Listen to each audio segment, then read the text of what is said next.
Cameramen sir ready, బాబు ready, బాబు start camera.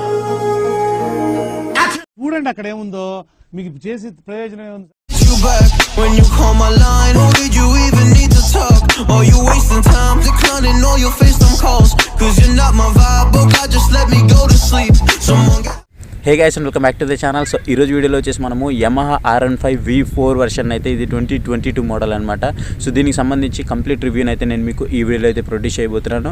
So దీంట్లో వచ్చేసి మనకి ప్రైస్ కానివ్వండి, స్పెసిఫికేషన్స్ కానివ్వండి, ప్రోస్ అండ్ కాన్స్ కానివ్వండి, అలాగే టెస్ట్ రైడ్ ఎక్స్పీరియన్స్ కానివ్వండి, సో ఎవ్రీథింగ్ డీటెయిల్స్ అయితే మీకు ఎక్స్ప్లెయిన్ చేస్తాను. వీడియోని మిస్ అవ్వకుండా ఎండింగ్ వరకు చూడడానికి అయితే ట్రై చేయండి. అండ్ నేను ఇంత దూరం వచ్చేసి మీకు వీడియో అయితే చేస్తున్నాను కాబట్టి ఖచ్చితంగా వీడియో నచ్చితే వీడియోని లైక్ చేయడం మాత్రం మర్చిపోవద్దు. అలాగే ఇంతవరకు మన ఛానల్ ఏమన్నా సబ్స్క్రైబ్ చేయకపోతే ఇప్పుడే సబ్స్క్రైబ్ చేసింది. హే గాయ్స్, ఇది వచ్చేసి R15 V4 వర్షన్ అనమాట, 2022 మోడల్. అండ్ దీనికి సంబంధించి ఇంజిన్ స్పెసిఫికేషన్స్ కనుక చూసుకున్నట్లయితే ఇది మనకి liquid cooling engine, 4 stroke engine అనమాట, SOHC ఇంజన్. అండ్ దీని పవర్ కనుక చూసుకున్నట్లయితే దీని పవర్ వచ్చేసి మనకి 18.4 PS వస్తుంది. ఇది వచ్చేసి మాక్సిమం పవర్ అనమాట. అండ్ 10,000 RPM అయితే ఉంటుంది. అండ్ నెక్స్ట్ టార్క్ కనుక చూసుకున్నట్లయితే టార్క్ వచ్చేసి మనకి 14.2 Nm టార్క్ అయితే ఇవ్వడం జరిగింది. ఇది వచ్చేసి 7,500 RPM అయితే ప్రొడ్యూస్ చేస్తూ ఉంటుంది. అండ్ ఇది వచ్చేసి మనకి గేర్స్ కనుక చూసుకున్నట్లయితే 6 గేర్స్ అయితే రావడం జరుగుతుంది. ఇది మనకి రెడ్ కలర్ అనమాట.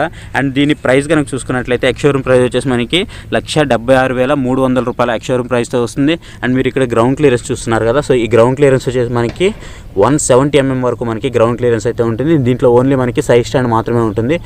అండ్ ఇది మనకి సైడ్ స్టాండ్ అలర్ట్తో రావడం జరుగుతుంది. సైడ్ స్టాండ్ వేసినప్పుడు మనకి వెహికల్ అయితే స్టార్ట్ అవుతుంది అనమాట. సో అదొకటి అయితే ఉంది. అండ్ మనకి ఏదైతే గ్రౌండ్ క్లియరెన్స్ ఉందో 170 mm ఉంది కాబట్టి సో బెస్ట్ పార్ట్ అని చెప్పుకోవచ్చు. అండ్ ఇది మనకి ట్రాక్షన్ కంట్రోల్తో కూడా రావడం జరుగుతూ ఉంటుంది. అండ్ మనము ఏ వెయిట్ కనుక చూసుకున్నట్లయితే వెయిట్ వచ్చేసి మనకి 142 kgs వరకు మనకి వెయిట్ అయితే ఉంటుందన్నమాట. సో సాలిడ్గా ఉంటుంది. కరెక్ట్గా మనము దీన్ని అయితే బ్యాలెన్స్ చేయొచ్చు. సో ఇన్బ్యాలెన్స్గా అయితే ఉండదు అనమాట. అండ్ నెక్స్ట్ మనం ఏదైతే ఫ్యూయల్ ట్యాంక్ చూస్తున్నామో, సో ఫ్యూయల్ ట్యాంక్ వచ్చేసి మనకి 11 లీటర్స్ ఆఫ్ ఫ్యూయల్ ట్యాంక్ అయితే ఇక్కడ ప్రొవైడ్ చేయడం జరిగింది. ఫ్రంట్ కనుక చూసుకున్నట్లయితే ఫ్రంట్ వచ్చేసి మనకి టైర్ 100/80 ఉంటుంది. ఇది మనకి 17 inches వీల్ అనమాట. అండ్ ఫ్రంట్ మనం ఇక్కడ చూడొచ్చు USD ఫోక్స్ అయితే మనకి ఇవ్వడం జరిగింది. అండ్ టెలిస్కోపిక్ సస్పెన్షన్ అనమాట. ఇది టెలిస్కోపిక్. బ్యాక్ సైడ్ వచ్చేసి మనకి లింకెడ్ టైప్ అయితే ఇవ్వడం జరుగుతూ ఉంటుంది. అండ్ ఫ్రంట్ బ్యాక్ రెండు కూడా మనకి 17 inches ఇది మనకి రావడం జరుగుతూ ఉంటుంది. సో ఓవరాల్గా ఫ్రంట్ లుక్ అయితే మనకి ఈ విధంగా ఉంటుంది.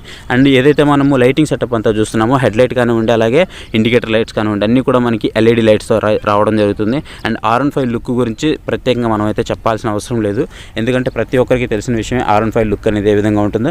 అండ్ మిర్రర్స్ కూడా చూడవచ్చు, మనకి కంప్లీట్ స్పోర్ట్స్ వెర్షన్ అనమాట ఇది. అండ్ 150 cc మనకి 150, 155 cc అండ్ మనకి 160 cc సో దీన్ని కొట్టే బైక్ లేదని చెప్పొచ్చు. అండ్ నెక్స్ట్ దీనికి కంపేర్గా ఉండే బైక్ ఏదైనా ఉంది అంటే సో మనకి డ్యూక్ అయితే వెళ్ళిపోవచ్చు. నేను చాలాసార్లు చెప్పాను, డ్యూక్ KTMని నేనైతే కన్సిడర్ చేయను, మిగతా వెహికల్తో కంపేర్ చేయను అని.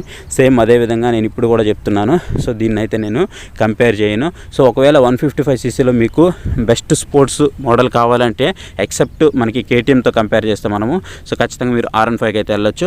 అండ్ బ్యాక్ సైడ్ వచ్చేటప్పటికి మనకి డిస్క్ ప్లస్ ABS రెండు అయితే ప్రొవైడ్ చేయడం జరిగింది. అంటే ఈ వెహికల్ మొత్తం కూడా మనకి ఫ్రంట్ కానివ్వండి, బ్యాక్ కానివ్వండి, రెండు కలిపి ఫ్రంట్ డిస్క్ ఉంటుంది, అలాగే ABS ఉంటుంది. బ్యాక్ సైడ్ కూడా మనకి డిస్క్ ఉంటుంది, అలాగే ABS కూడా ఇవ్వడం జరిగింది. సో రెండు కూడా మనకి MRF టైర్తో వస్తాయి. సో టైర్ కనుక చూసుకున్నట్లయితే 140/70 వస్తుంది. సో ఇది వచ్చేసి మనకి 17 inches వీల్ అనమాట. సో మొత్తం కూడా మనకి గ్రిప్పింగ్ అదంతా కూడా చాలా బాగుంది.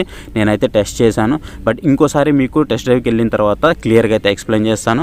అండ్ నెక్స్ట్ ఏదైతే మనము సీట్ చూస్తున్నామో, సీట్ వచ్చేసి మనకి స్ప్లిట్ సీట్తో వస్తుంది. సీట్ కూడా మనకి చాలా కంఫర్టబుల్గా ఉంటుంది. అండ్ పిలియన్కి కొంచెం ఇబ్బంది అయితే ఉండొచ్చు, బట్ డ్రైవర్కి మాత్రం చాలా కంఫర్టబుల్గా ఉంటుంది. బట్ ఇంకోటి నా సజెషన్ ఏంటి అంటే, సో లాంగ్ డ్రైవ్స్కి ఎవరైనా డ్రైవ్ చేయాలంటే నేనైతే దీన్ని అయితే రికమెండ్ చేయను. ఇన్ కేసు షార్ట్ రైడ్స్కి అయితే మీరు ఖచ్చితంగా దీన్ని అయితే యూజ్ చేసుకోవచ్చు. లాంగ్ రైడ్స్కి అయితే నేను రికమెండ్ అయితే చేయను అనమాట. సో ఎందుకు రికమెండ్ చేయను అంటే, సో మీకు కొంచెం బ్యాక్ పెయిన్ వస్తుంది అనమాట, స్పైనల్ పెయిన్ అయితే వస్తూ ఉంటుంది. ఇన్ కేస్ మీరు బ్రేక్స్ తీసుకుంటూ వెళ్ళాలంటే ఖచ్చితంగా అయితే వెళ్ళొచ్చు అనమాట. సో కొంచెం ఎక్కువ బ్రేక్స్ అయితే తీసుకుంటే బెటర్ అనేది నా ఒపీనియన్. అండ్ ఇక్కడ మీరు చూడొచ్చు, యమహా మోటార్ సైకిల్ కనెక్ట్ అనేసి ఒక 2 రైడింగ్ మోడ్స్ అయితే ఇది మనకి రావడం జరుగుతూ ఉంటుంది. ఇది వచ్చేసి మనకి ఈ రెండు రైడింగ్ మోడ్లు అయితే మనకి చాలా బాగా ఉపయోగపడతాయని చెప్పుకోవచ్చు. 2 మోడ్లు వచ్చేసి మనకి ట్రాక్ మోడ్ ఒకటి, అలాగే స్ట్రీట్ మోడ్ ఒకటి. సో ఈ 2 మోడ్లు అయితే ఉంటాయి. అండ్ నెక్స్ట్ మనం ఇక్కడ నేను ఇప్పుడు ఇప్పుడు డిస్ప్లే అయితే ఆన్ చేస్తున్నాను, ఒకసారి మీరు ఇక్కడైతే చూడొచ్చు. సో డిస్ప్లే ఆన్ చేసిన తర్వాత ఇది మనకి ట్రాక్షన్ కంట్రోల్తో వస్తుంది కదా, అందుకే మనకి ఇక్కడ ట్రాక్షన్ కంట్రోల్ క్లియర్గా అయితే చూపిస్తుంది. అండ్ ఇక్కడ మనం ఏబిఎస్ అయితే చూడొచ్చు. అండ్ ఇక్కడ మనకి యమహా లోగో ఉంటుంది, అది ఇక్కడ న్యూట్రల్లో ఉంది కాబట్టి న్యూట్రల్కి సంబంధించినటువంటిది మనం ఇక్కడైతే చూడొచ్చు అనమాట. అండ్ నెక్స్ట్ వచ్చేసి మనకి ఏవైతే సైడ్ ఇండికేటర్స్ ఉన్నాయో సైడ్ ఇండికేటర్స్ చూడొచ్చు. అండ్ మెసేజ్కి సంబంధించి అలాగే కాల్ కానివ్వండి, అండ్ టెంపరేచర్ కానివ్వండి, బ్యాటరీ హెల్త్ కానివ్వండి, సో ఇవన్నీ కూడా మనం ఇక్కడైతే చూడొచ్చు. ఇప్పుడు చూడండి ఇక్కడ స్ట్రీట్ మోడ్లో ఉంది. ఇట్లా మోడ్స్ అయితే మనము చూసుకోవచ్చు ఇక్కడ. సో మోడ్స్ని కూడా మనము చేంజ్ అయితే చేసుకోవచ్చు అనమాట. అండ్ నెక్స్ట్ ఇక్కడ మనకి న్యూట్రల్కి సంబంధించినటువంటిది, అలాగే నెక్స్ట్ ఏదైతే మనకి స్పీడోమీటర్ ఉందో స్పీడోమీటర్ కానివ్వండి, ఓడోమీటర్ కానివ్వండి, సో అన్నీ కూడా మనకి ఇక్కడైతే దీంట్లో అయితే లభిస్తాయి అనమాట. అండ్ ఫ్యూయల్ ఇండికేటర్ కానివ్వండి, క్లాక్ కానివ్వండి, సో ఇక్కడైతే మనకి క్లాక్ అయితే ఉంది. సో మొత్తం కూడా ఇక్కడ నుంచి అయితే మనకి కనిపిస్తూ ఉంటాయి. మొత్తం కూడా మనకి అన్ని ఆప్షన్స్ అయితే దీంట్లో అయితే ప్రొవైడ్ చేశారని చెప్పొచ్చు. ప్రైస్ కూడా పెరిగింది ప్రీవియస్తో కంపేర్ చేస్తే. అండ్ మనకి ఇది క్లిప్ ఆన్ హ్యాండిల్ బార్తో వస్తుంది. సో మీకు అందరికీ తెలిసిన విషయమే. So clip on handle bar అయితే మనకి ఓవర్ లుక్ అయితే ఉంటుందన్నమాట. సో చూడడానికి మనకి మంచి లుక్ ఉంటుంది. అండ్ నెక్స్ట్ వచ్చేసి మనకి ఏదైతే విండ్షీల్డ్ చూస్తున్నామో, సో విండ్షీల్డ్ అయితే విండ్ ప్రొటెక్షన్ అయితే మనకి చాలా బాగుంటుందని చెప్పుకోవచ్చు. ఇది ఒక ట్రాన్స్పరెంట్ విండ్షీల్డ్. సో చూడడానికి అయితే మనకి చాలా బాగుంటుంది.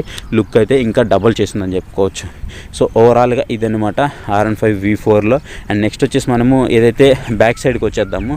సో బ్యాక్ సైడ్ కనుక వచ్చినట్లయితే బ్యాక్ సైడ్ వచ్చేసి మనకి ఏవైతే లైటింగ్ సెటప్ ఇచ్చారో సేమ్ నేను ఇందాక చెప్పినట్టుగా మొత్తం కూడా మనకి LED లైటింగ్ సెటప్ అయితే ఇవ్వడం జరిగింది. బట్ ఏవైతే మనము ఇండికేటర్స్ చూస్తున్నామో ఇవి మాత్రం మనకి బల్బ్స్ అయితే ప్రొవైడ్ చేశారు. అండ్ ఇది వచ్చేసి మనకి ఓన్లీ సైడ్ స్టాండ్తో మాత్రమే రావడం జరుగుతుంది. సో సెంటర్ స్టాండ్ అయితే ప్రొవైడ్ చేయలేదన్నమాట. సో సైడ్ స్టాండ్ ప్రొవైడ్ చేస్తే దీనికి వీళ్ళు ఏం చేశారు అంటే సో సైడ్ స్టాండ్ అలర్ట్ అయితే ఇచ్చారనమాట. సో ఇన్ కేసు మనము సైడ్ స్టాండ్ వేసి కనుక వెహికల్ స్టార్ట్ చేయాలంటే మనకి స్టార్ట్ అయితే అవ్వదు. సో అదొకటైతే మనకి ఇందులో ప్రొవైడ్ చేయడం జరిగింది. సో ఇది మనకి ట్రాక్షన్ కంట్రోల్తో రావడం వల్ల బ్రేక్స్ కూడా చాలా కంట్రోల్గా ఉంటాయి. టైర్స్ రెండు కూడా ఎట్ ఏ టైమ్ ఎగ్జాక్ట్గా మూవ్ అవ్వడానికి ఇది మనకి చాలా హెల్ప్ఫుల్ అయితే అవుతుందన్నమాట. అండ్ మనం హ్యాండిల్ బార్లో కనుక చూసుకున్నట్లయితే హ్యాండిల్ బార్లో లెఫ్ట్ సైడ్ వచ్చేసి మనకి హై బీము, లో బీము, అలాగే టర్నింగ్ ఇండికేటర్స్ అయితే మనకి ప్రొవైడ్ చేశారు. అండ్ ఏదైతే మనకి హార్న్ స్విచ్ ఉందో హార్న్ స్విచ్ కూడా వీళ్ళైతే ఇక్కడ ప్రొవైడ్ చేయడం జరిగింది. అండ్ రైట్ సైడ్కి వచ్చేటప్పటికి మనకి ఇంజన్ క్విల్ స్విచ్ని అయితే వీళ్ళు ఇక్కడ ప్రొవైడ్ చేయడం జరిగింది. సో ఓవరాల్గా మనకి ఇదనమాట. అండ్ ఇక్కడ మనము ఫ్రంట్లో కనుక చూసుకున్నట్లయితే ఫ్లూయిడ్ అనమాట, ఏదైతే డిస్క్ బ్రేక్ ఫ్లూయిడ్ ఉందో సో డిస్క్ బ్రేక్ ఫ్లూయిడ్కి సంబంధించింది మనం ఇక్కడైతే చూడొచ్చు. అండ్ ఇది వచ్చేసి మనకి ఇగ్నిషన్. సో మొత్తం కూడా సేమ్ అదే విధంగా ఉంటుంది. ప్రీవియస్ వర్షన్లో ఏ విధంగా ఉంటుందో సేమ్ అదే విధంగా ఉంటుంది. బట్ లుక్ అయితే పాత వర్షన్ కంటే కూడా మనకి కొత్త వర్షన్ అయితే ఇంకా ఎక్కువగా ఉందని చెప్పుకోవచ్చు. సో ఇది కనెక్టింగ్ ఫీచర్తో ఇవ్వడం వల్ల మనకి ఇంకా అడిషనల్ ఫీచర్స్ అయితే వచ్చాయని అయితే మనము చెప్పుకోవచ్చు. లైక్ మనకి రైడింగ్ మోడ్స్ కానివ్వండి, మెసేజ్ కానివ్వండి, కాల్ కానివ్వండి, ఇట్లా మనకి కొన్ని ఎక్స్ట్రా ఫీచర్స్ అయితే రావడం జరిగింది. సో ఓవరాల్గా మనకి ఏదైతే గ్రౌండ్ క్లియరెన్స్ ఉందో గ్రౌండ్ క్లియరెన్స్ పరంగా కానివ్వండి, అలాగే వెయిట్ పరంగా కానివ్వండి, సో మొత్తం అయితే మనకి చాలా బాగుందని చెప్పుకోవచ్చు. అండ్ ఏదైతే మనకి మైలేజ్ ఉందో సో మైలేజ్ విషయానికి వస్తే యూజర్ మైలేజ్ ప్రకారం 40 నుంచి 45 మధ్యలో అయితే వస్తుందని అయితే చెప్తున్నారు. అండ్ దీని ఆన్ రోడ్ ప్రైస్ వచ్చేసి మీకు టెస్ట్ డ్రైవ్ చేసేటప్పుడు అయితే ఎక్స్ప్లెయిన్ చేస్తాను. So guys welcome back to the GoPro view. So ఇప్పుడు నేను ఆఫ్ రోడ్ అయితే చేస్తున్నాను. ఇక్కడైతే మీరు చూడొచ్చు. సో ఇక్కడ నాకు సస్పెన్షన్ ఏ విధంగా ఉందనేది నేను మీకు ఇప్పుడు ఎక్స్ప్లెయిన్ చేస్తాను. సో కొంచెం దూరం అయితే వచ్చాను. సో ఇంకొంచెం దూరం అయితే వెళ్తాను. ఇక్కడ మీరు చూడొచ్చు గతుకులు అయితే మనకి ఎంత ఎక్కువగా ఉన్నాయో. సో ఫ్రంట్ సస్పెన్షన్ అయితే బాగుంది, బట్ బ్యాక్ సైడ్ సస్పెన్షన్ అయితే నాకు ఎత్తి పైకి వేస్తుంది. సో అంత మంచిగా అయితే లేదు బ్యాక్ సైడ్ సస్పెన్షన్ అయితే. మనకి ఫ్రంట్ సస్పెన్షన్ మాత్రం చాలా బాగుంది. సో ఇప్పుడు మనము టెస్ట్ డ్రైవ్ అయితే చేద్దాము. సో ఇంతవరకు మనము ఆఫ్ రోడ్లో అయితే డ్రైవ్ చేసాము. సో ఆఫ్ రోడ్లో డ్రైవ్ చేస్తే ఏంటి అంటే మనకి సో ఇప్పుడు మనం 6th గేర్కి అయితే వచ్చేసాము. ఆఫ్ రోడ్లో డ్రైవ్ చేసినప్పుడు మనకి ఫ్రంట్ సస్పెన్షన్ అయితే చాలా మంచిగా అనిపించింది, బట్ బ్యాక్ సైడ్ సస్పెన్షన్ అయితే నాకు అంత మంచిగా అయితే అనిపించలేదు. సో అదొక డిసప్పాయింట్మెంట్ అయితే ఉందన్నమాట. ఓవరాల్గా దీని థ్రోటల్ పికప్ కనుక చూసుకున్నట్లయితే థ్రోటల్ పికప్ అయితే ఆసమ్ పికప్ అని అయితే మనము చెప్పుకోవచ్చు. అండ్ దీని బ్రేకింగ్ పర్ఫార్మెన్స్ కూడా చాలా బాగుంది.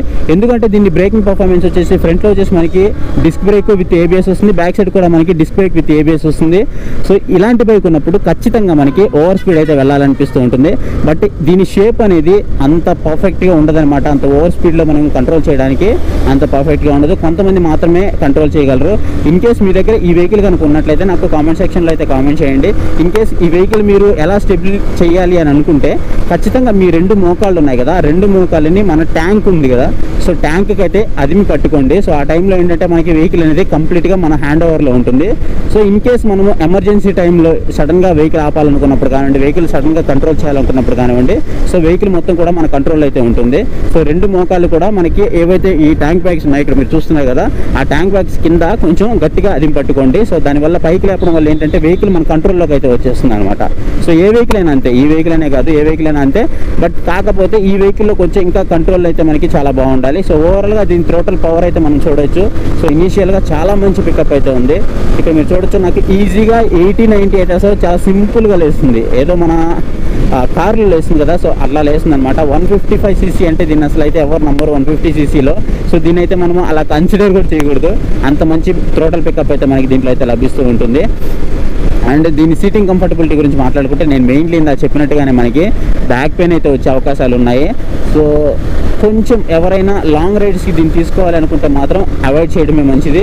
ఇన్ కేస్ షార్ట్ రైడ్స్ అంటే మాత్రం ఖచ్చితంగా మీరైతే దీన్ని తీసుకోవచ్చు. ఒక 100 కిలోమీటర్స్ 200 కిలోమీటర్స్ అయితే చాలా ఈజీగా కొట్టేయచ్చు. ఆఫ్టర్ 200 కిలోమీటర్స్ తర్వాత ఏంటి అంటే మీకు పెయిన్ రావడం అయితే మీరు అబ్జర్వ్ చేయొచ్చు అనమాట. సో అదొక డిసడ్వాంటేజెస్ అయితే ఉంటుంది దీంట్లో. అండ్ మనకి ఏదైనా పక్కన హైవే పక్కన ఏదైనా వెహికల్స్ వెళ్తాయి కదా, సో ఆ టైంలో గాలికి కూడా ఇది సైడ్కి అయితే వెళ్ళిపోతుంది. ఇందాక నేను చెప్పింది అదే, అడ్జస్ట్ చేసేయాలంటే మనకి వెహికల్ని చాలామంది వెహికల్ డ్రైవ్ చేస్తారు. సో వెహికల్ డ్రైవ్ చేయడం ఇంపార్టెంట్ కాదు, వెహికల్ని కంట్రోల్ చేయడం ఇంపార్టెంట్. సో వెహికల్ కంట్రోల్ చేయాలంటే ఖచ్చితంగా వెహికల్ మన కంట్రోల్లో ఉండాలి. సో ఇది కొంచెం వెయిట్ కూడా మనకి వెయిట్లెస్గానే ఉంటుంది, 142 kgs మాత్రమే ఉంటుంది కాబట్టి. సో వెహికల్ అయితే మనకి గాలికి అటు ఇటు మూవ్ అవుతూ ఉంటుంది. సో మనం ఓవర్ స్పీడ్ వెళ్తున్నప్పుడు కొంచెం చెక్ చేసుకోవాలి. R15 వెహికల్ కింద పడింది అంటే ఏ విధంగా ఉంటుందో ప్రతి ఒక్కరికి తెలిసిన విషయమే. బట్ బిల్ క్వాలిటీ కూడా మనకి అంత ఆసమ్గా అయితే ఇవ్వలేడు. ఎందుకంటే ప్రైజ్ని వీడి కన్సిడర్ చేసుకొని నీకు USD ఫోక్స్ కావాలి, అండ్ డ్యూయల్ ఛానల్ ABS కావాలి, డ్యూయల్ డిస్క్ కావాలి, ఇవన్నీ కావాలి. దాంతోపాటుగా నీకు మొబైల్ అప్లికేషన్ కనెక్టివిటీ కావాలి. ఇవన్నీ కావాలంటే ఖచ్చితంగా మనం ప్రైస్ అయితే కన్సిడర్ చేయాల్సి ఉంటుంది ఇక్కడ. సో ప్రైస్ కన్సిడర్ చేస్తే ఖచ్చితంగా మనం ఎక్కడో దగ్గర కాంప్రమైజ్ అయితే అవ్వాలన్నమాట. అదే మనకి KTM డ్యూక్లో అయితే మనకి మంచి డ్యూరబిలిటీ ఉంటుంది. అండ్ ఏదైతే మనకి బిల్ క్వాలిటీ ఉందో, సో మంచి బిల్ క్వాలిటీ అయితే ఉంటుంది అనమాట. సో అదొకటైతే మీరు ఇక్కడ గమనించేసుకోవాల్సి ఉంటుంది. సో ఇది గైస్ ఓవరాల్గా వీడియో అయితే మీకు నచ్చిందని అనుకుంటున్నాను. వీడియో నచ్చితే ఖచ్చితంగా వీడియో అయితే లైక్ చేసి మీ friends and family members video అయితే షేర్ చేయండి. ఇంతవరకు మన ఛానల్ ఎవరైనా సబ్స్క్రైబ్ చేయకపోతే ఇప్పుడే మన ఛానల్ని సబ్స్క్రైబ్ చేసుకోండి. అలాగే ఈ వీడియోని లైక్ చేయడం మాత్రం మర్చిపోవద్దు. సో ఈ వీడియోకి నేను ఇస్తున్న లైక్స్ టార్గెట్ వచ్చేసి 1000 likes అనమాట. So thank you for watching. Next video. Bye.